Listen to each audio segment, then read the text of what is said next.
Josué 4 al 6. Y ayer habíamos dejado a los sacerdotes en el medio del río con el arca y todavía están allí. Porque ahora Jehová le dijo a Josué, escoge 12 hombres, uno de cada tribu, para que busquen unas piedras en el medio del río y levanten un monumento como conmemoración. Así que Josué lo hizo así y ellos cargaban estas piedras en su hombro. O sea, no eran unas piedritas, eran una piedra para levantar un monumento.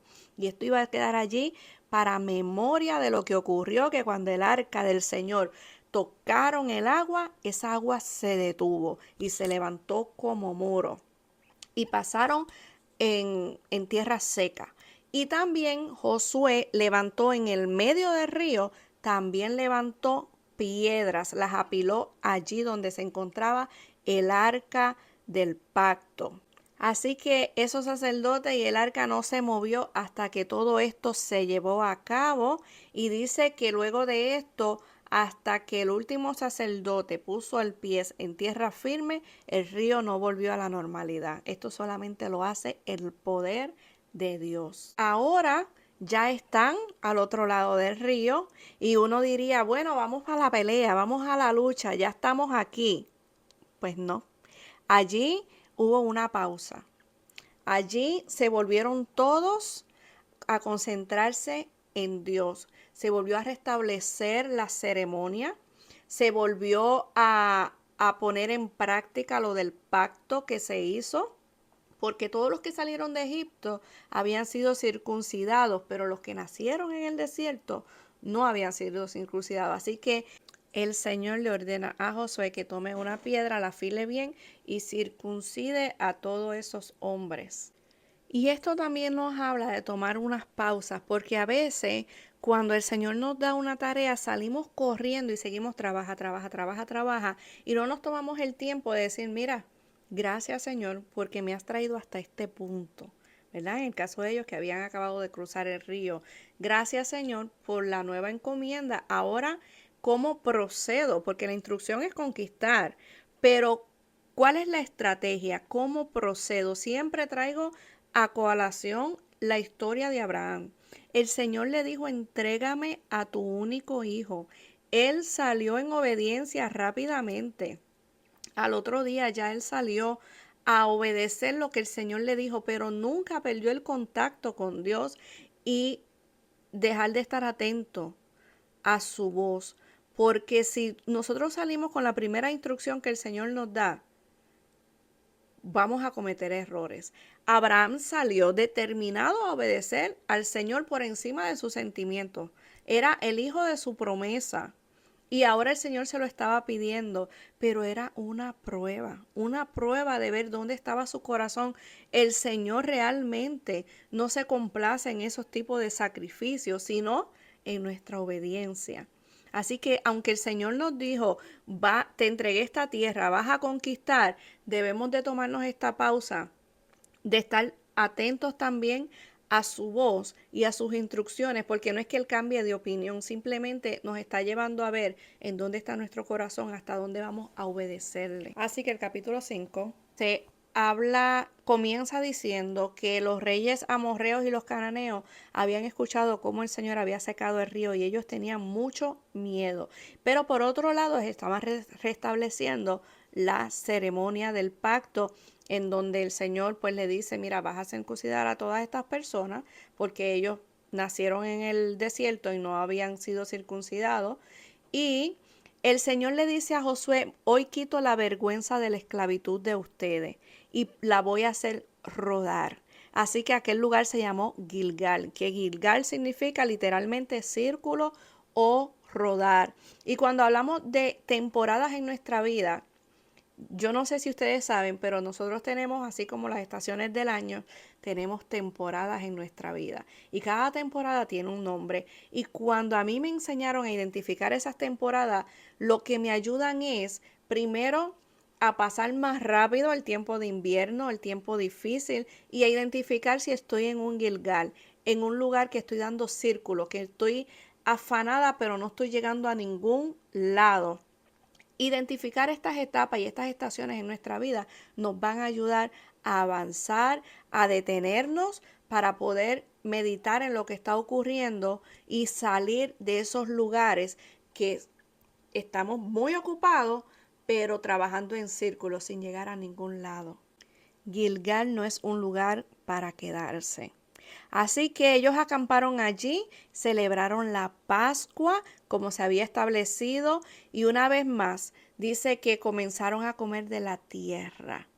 Óyeme, cuando ellos comenzaron a comer de la tierra, cesó el maná.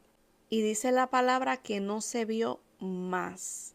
Mientras nosotros tengamos la posibilidad de obtener las cosas básicas que nosotros necesitamos, nos toca a nosotros alcanzarla.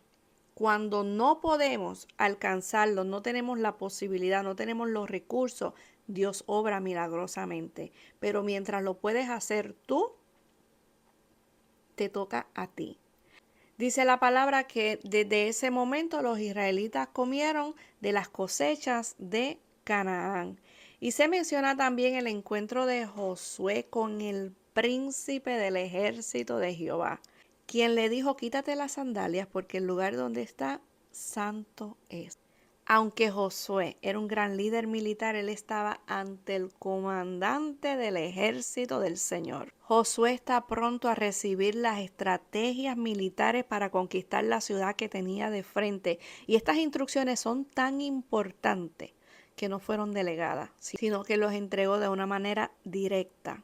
Y esta estrategia la leemos en el próximo capítulo, capítulo 6. Jericó, que es la ciudad más antigua del mundo, era un símbolo de poder y de fuerza militar. Y los cananeos la consideraban invencible. Esto me trajo a memoria la historia del Titanic, ¿verdad que sí? Sus muros medían hasta 7,5 metros de alto y 6 metros de ancho. Los soldados hacían guardia encima de los muros y podían mirar a muchos kilómetros a la redonda. Y comienza diciendo que la ciudad estaba bien cerrada, que nadie entraba ni salía porque ellos tenían miedo. Jehová le dice a Josué la estrategia, que 7 sacerdotes con cuernos de carnero iban a ir delante. El arca iba a seguir a los sacerdotes y el pueblo al arca, ¿verdad? Y tenían hombres guerreros al frente de los sacerdotes y al final del arca. Y por 6 días corridos le iban a dar la vuelta a la ciudad, una vuelta a la vez. Y el 7º día le iban a dar las 7 vueltas, mientras que en los 6 primeros días el pueblo iba en silencio. El 7º día, a la 7ª vuelta, cuando los sacerdotes sonaran ese cuerno prolongadamente, el pueblo iba a gritar con todo pulmón que el Señor le había entregado esa ciudad. Las murallas cayeron y ellos tomaron la ciudad y no quedó nadie con vida, ni hombre, ni mujer, ni hombre, ni anciano, ni ovejas, ni cabra, ni burro, nada del ganado, porque el pecado de esta ciudad mayormente era espiritual.